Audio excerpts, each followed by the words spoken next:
hablemos de eso. Claro. Cómo lo tome cada quien, ojalá sea propositivo, pero no es un asunto. Yo, como les digo a mis alumnos, aunque yo diga lo que hoy estoy diciendo, pónganlo en duda.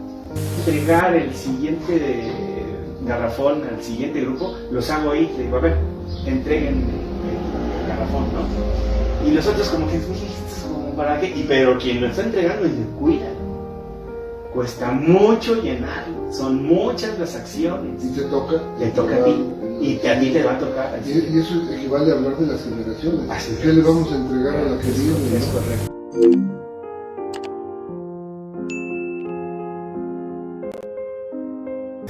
¿Qué nos dividía a Jardines del Sur de la Estrella? Pues la vialidad.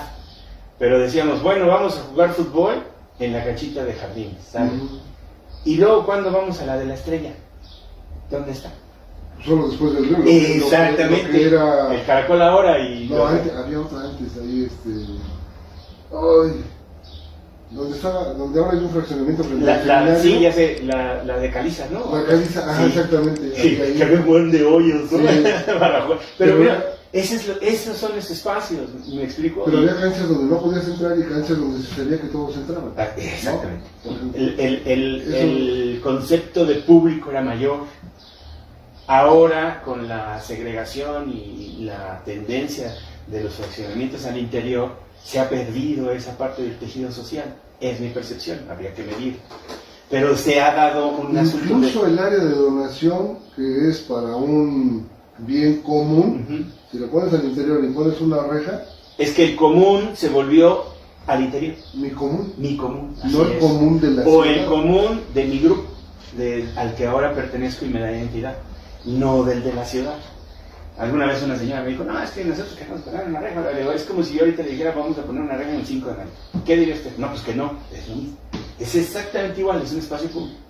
Pero bueno, esos son otros elementos que serán de otra plática. No, pero sí, de alguna manera todo, vamos teniendo algunos puntos como más claros, ¿no? La importancia del espacio público, de esa cohesión social, de las iniciativas que ojalá vengan del interior. De la corresponsabilidad. De la corresponsabilidad, de que haya esa apertura de las autoridades también para recibir estas iniciativas y de todos estos espacios que en un momento dado pueden ver. Bueno, quiero pasar a otro tema que tiene muchísimo que ver con lo que hemos estado hablando, ¿no? El medio ambiente y el agua, la sostenibilidad hoy en día, aquello de soluciones, problemas globales, soluciones locales, ¿no? ¿Cómo ves ahorita el panorama? Mira,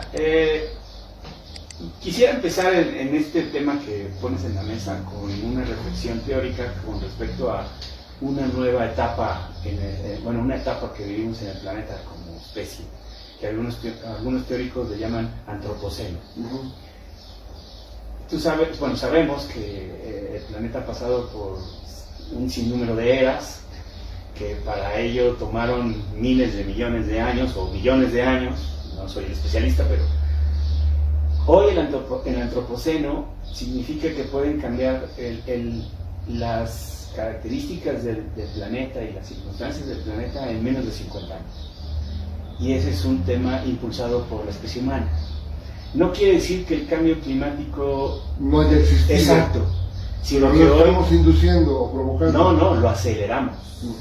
O sea, lo hacemos mucho más evidente, mucho más rápido, más agresivo por actividades nuestras, en lo que nosotros podemos llamar desarrollo. Tengo por ahí, y si quieres luego te lo comparto para que lo puedas compartir con tu auditorio, un ejercicio que hice en la especialidad de estudios de las ciudades, que es una geohistoria de las ciudades, desde el año 10.000, cuando iniciaron Ur y Mesopotamia y todo esto, a lo que hoy tenemos en el mundo, que dicen algunos teóricos que para el 2050 seremos más del 70% de viviendo en ciudades, ¿no?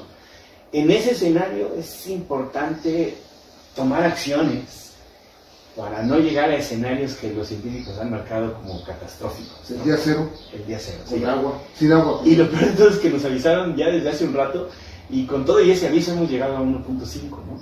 De grados por encima. Sí. Entonces, sí es importante retomar algunos elementos de cambio cultural con respecto a lo que representa nuestro planeta y lo que representa el bienestar de la especie humana y a lo mejor, si me apuras y ya se ve muy dramático, así es, la existencia, la supervivencia de la Tierra, ¿no? Pero luego, en otros estudios que hemos realizado, te das cuenta que si tú le preguntas a la ciudadanía con respecto al cambio climático, pues es algo que perciben sí preocupante, pero no de ellas. Sino, que lo resuelva el gobierno. O la autoridad, o allá, por allá, que se pongan de acuerdo. O bueno, hay inundaciones en tal país, pero aquí no. Hay sequía en tal lado, pero aquí no. O sea, bueno, así lo vemos, ¿no? Sí, esas percepciones de alguna forma no contribuyen a que desde lo local se puedan tener acciones para mitigar las cuestiones globales, que en este caso representan el cambio climático y el calentamiento global. Y fíjate que me interesaba mucho este tema, platicarlo contigo, porque hay acciones quizá tan sencillas como la captación del agua pluvial, tan sencillas y a la vez tan significativas, ¿no? Eso con respecto precisamente al agua. Ejemplo, sí. Que también tiene su relación con todo el calentamiento. Sí, obviamente, pero por ejemplo aquí hasta el saber dónde están los residueros, que tenemos muchos aquí en esta zona. Que lo estamos tapando. Afortunadamente hubo un momento en que dentro de la planeación, y eso está dado para su protección como tal, no en todos lados se hace, pero bueno, aquí se hizo, y de alguna manera también nosotros, pues en el nivel de gasto, ¿no? Hasta el hecho de tener una botella de este tipo. Yo con mis alumnos de repente les digo, imagínense que para entender la sostenibilidad o la sustentabilidad, imagínense que yo llevo al aula un garrafón de 20 litros de agua y tenemos la responsabilidad, usándola, de entregarle al siguiente semestre el mismo garrafón lleno de agua potable para su uso. ¿Cómo le hacemos? Obviamente no falta que nos compramos otro, le hablamos a tal empresa y que nos lo traiga, ¿no? No, vamos a hacerlo con lo que somos nosotros aquí en el urbanismo, en la arquitectura, ¿no? Ecotecnología, cómo le hacemos para potabilizarla, cómo le hacemos para filtrarla, cómo le hacemos para reutilizarla, en un elemento de decisiones de democracia directa, ¿no? Somos poquitos, ¿cómo le hacemos? Estos ejercicios han, de alguna forma, plantado en mis alumnos esta idea gráfica y patente de lo que significa la sostenibilidad.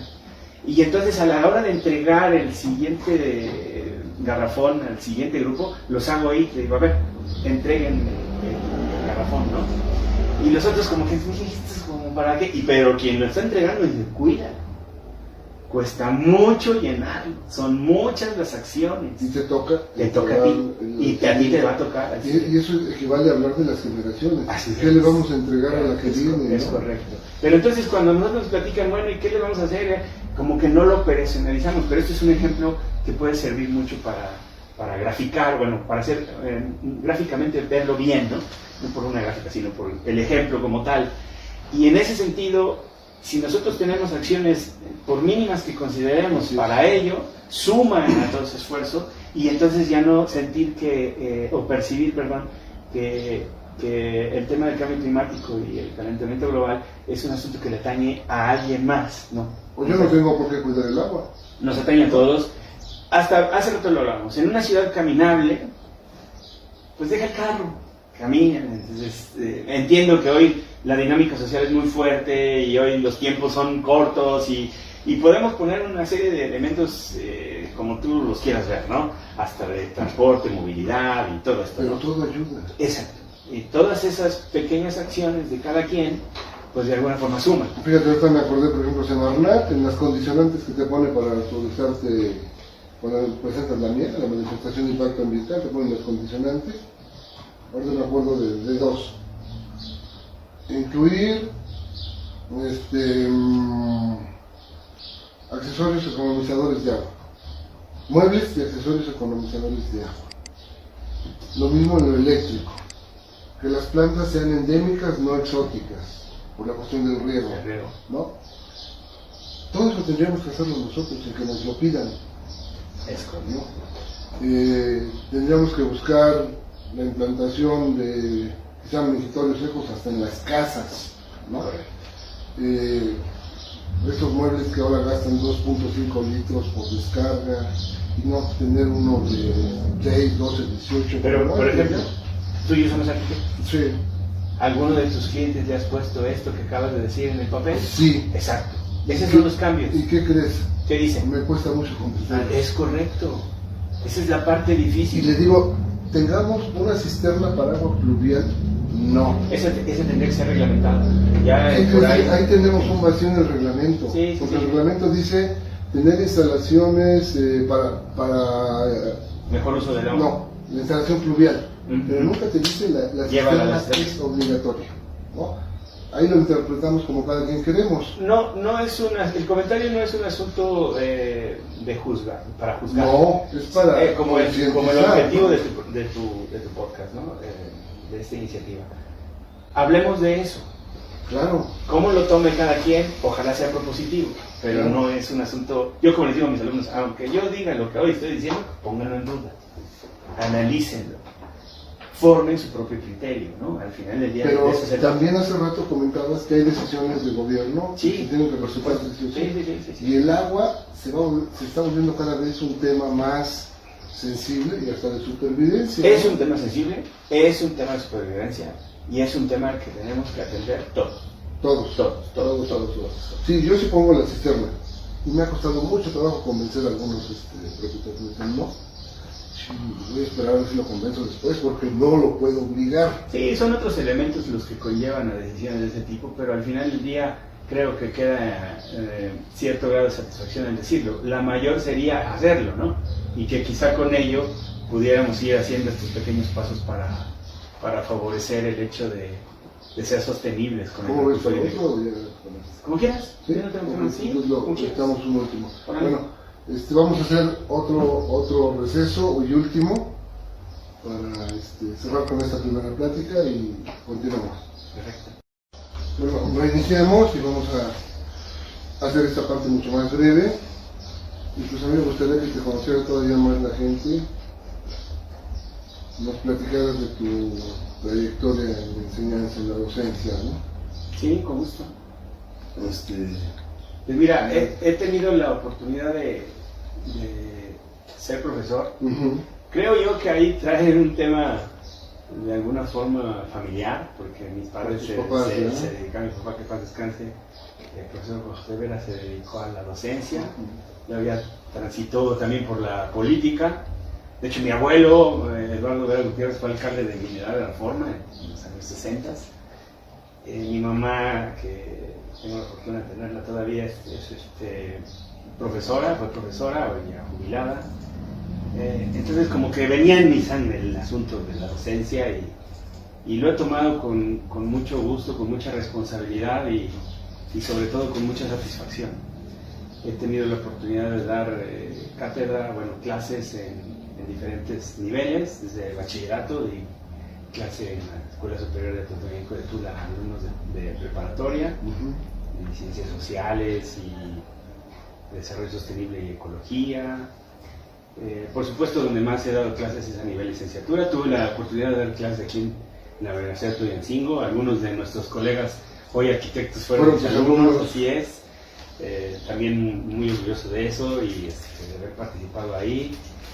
He dado clases en la Universidad del Estado, en la UACH, en La Salle, y hoy tengo, a nivel internacional di clase en la Universidad de Barcelona. Ahí hago un receso. Me acuerdo que cuando alguna vez te visité en la secretaría, tocamos el tema de las clases en Barcelona. Y decían, bueno, ¿y a qué hora das las clases, no? Yo creo que nadie entraba a la secretaría antes que él. A las 4 de la mañana estaba dando clases en la secretaría a sus alumnos de Barcelona. Pero ¿por qué no te quedas en tu casa? Es que aquí hay una mejor señal de internet, ¿no? Sí, efectivamente, ¿no? Esa es la anécdota. Y muy a gusto también, he podido también dar algunos cursos en Colombia, en Chile, en Argentina. Mucha satisfacción, insisto. Y hoy soy académico de la UNAM, adscrito a la Facultad de Estudios Superiores Zacatlán, dentro del programa de maestría y doctorado en urbanismo. Estoy impartiendo un seminario en la FES Zacatlán de desarrollo urbano regional.